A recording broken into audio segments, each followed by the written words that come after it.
Hello guys, welcome back to another brand new blog. তো দুপুরবেলা আজকে চলে গেছিলাম আমি সঞ্জীবদার দোকানে। দাদার দোকান হচ্ছে স্টেডিয়ামে।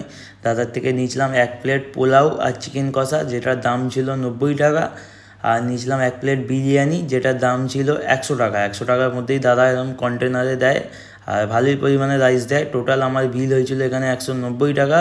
এখন দাদার দোকান দিয়ে আমার কেনা হয়ে গেছে, কিনে এবার আমি যাচ্ছি বাড়ির দিকে। যেতে যেতে ওয়েদারটা দেখো, এত সুন্দর ওয়েদার ছিল, একটু একটু বৃষ্টিও এসে গেছিলো। তো তাড়াতাড়ি করে এখন আমি বাড়ি চলে যাই।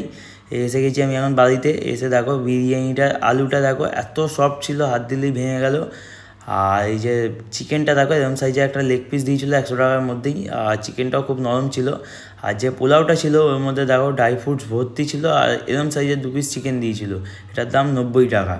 এখন আমি পোলাও, চিকেন আর বিরিয়ানি খাই। আরও মিনি ব্লগের জন্য তোমরা চ্যানেলটাকে সাবস্ক্রাইব করে দিও। টাটা।